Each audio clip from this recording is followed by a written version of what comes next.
Bonjour à tous. Une de mes sales mamies, c'est que quand je suis devant la télé, je fais souvent des petites bestioles en origami. Avec, je sais jamais trop quoi faire, donc du coup, soit je fais ça,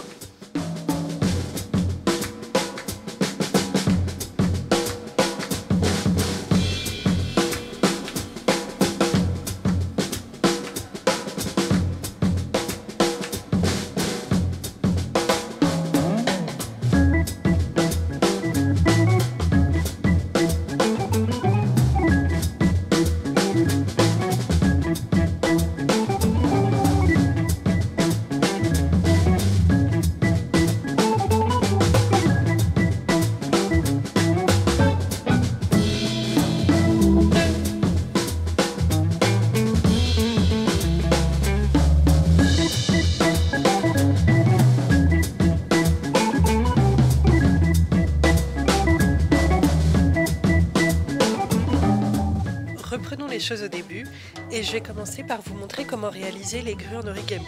Pour cela, il vous faut des carrés de papier. Moi, j'utilise du papier fait pour l'origami, mais vous pouvez prendre même du papier blanc. Et donc, on va prendre notre feuille sur l'envers et commencer à la plier selon la diagonale. Dans un premier sens, en marquant bien le pli.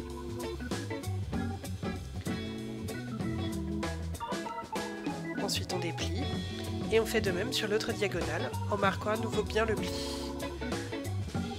On déplie à nouveau et cette fois on plie selon la perpendiculaire dans un sens. On déplie puis dans l'autre. Cette fois on va garder ce pli là et on va se servir des plis que l'on a fait sur les diagonales pour replier dans un sens puis dans l'autre pour obtenir un triangle. On va mettre le doigt à l'intérieur du triangle pour tirer les deux coins et obtenir un losange, enfin c'est un autre carré en réalité. Du côté ouvert, on va replier à nouveau les pointes pour les rabattre sur la diagonale centrale. On fait ça d'un premier côté, on retourne le carré, puis on le fait de l'autre côté. On obtient donc une forme qui ressemble un peu à un cerf-volant, avec une grande pointe et une petite. On rabat la petite pointe selon l'horizontale qui est formée, comme ceci, puis on la déplie.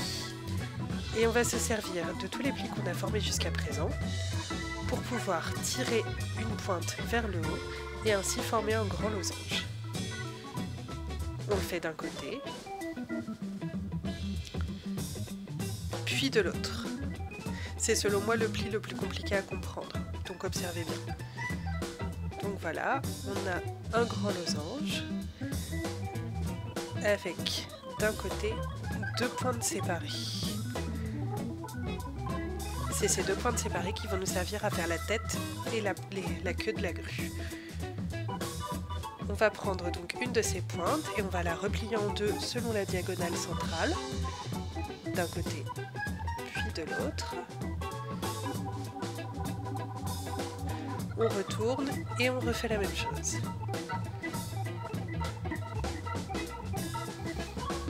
Ces deux pointes vont donc se rigidifier, c'est ce qui va nous permettre d'avoir une tête et une queue qui se tiennent bien. Maintenant, on va rabattre ces deux pointes vers le haut. Alors l'angle importe peu, ce qui est important c'est que les deux pointes basses soient à peu près alignées afin que la grue tienne à plat. Donc on les rabat bien, on marque bien le petit pli, on déplie, on met le doigt à l'intérieur de la grue et on retourne la pointe. Donc généralement c'est la partie la moins évidente à réaliser. Faites les deux et ensuite s'il y en a un qui est un peu moins réussi que l'autre, c'est celui dont vous allez vous servir pour faire la tête, car comme ça le pli de la tête permet de cacher les petites inexactitudes. Dur à dire, inexactitude. Donc voilà, là par exemple, je replie la tête à droite. Et ensuite, c'est là que la magie opère. On va glisser ses doigts à l'intérieur des petites poches formées par les ailes. On tire et hop, la grue prend son volume. Petite astuce, si elle n'a pas pris suffisamment de volume, vous pouvez la retourner. Il y a un petit trou en dessous de par la façon dont c'est plié. Vous pouvez souffler un petit peu dedans pour pouvoir la gonfler. Donc maintenant, on va former notre mobile en se servant de fil de nylon. Avec une grosse aiguille à coudre dans laquelle on aura passé notre fil de nylon, on va faire passer le fil à l'intérieur de toutes les grues en se servant du petit trou qui est sur le bas de la grue et en passant l'aiguille au travers. Ensuite, une fois que toutes nos grues sont sur les fils, on va les maintenir selon l'espacement que l'on souhaite afin de configurer notre mobile avec du scotch de peintre. Vous inquiétez pas si c'est un peu moche pour le moment, on va le retirer par la suite, c'est juste bien pour marquer tout ça.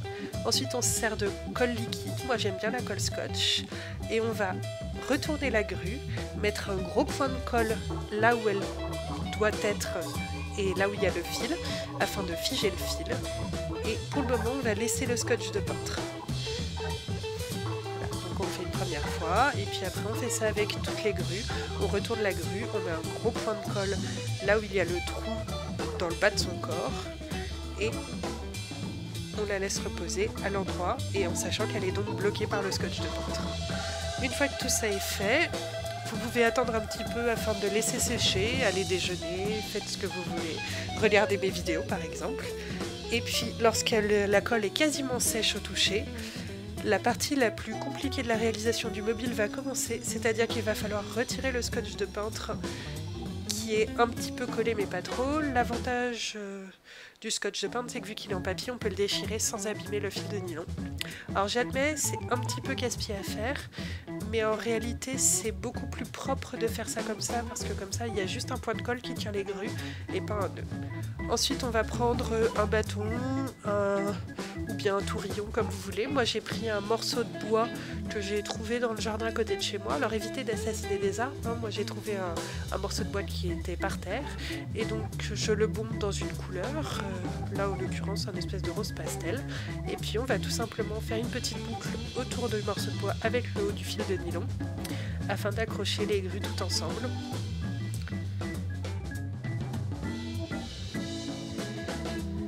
Et une fois que c'est fait, votre mobile est terminé et vous pouvez l'accrocher au mur. Et voilà, j'espère que cette vidéo vous a plu et je vous dis à très bientôt pour une nouvelle vidéo Do It Yourself. Vous pouvez me retrouver sur tous les réseaux sociaux, je suis sur Facebook, Twitter et Instagram et je suis plutôt active, donc n'hésitez pas à passer me faire coucou. À bientôt!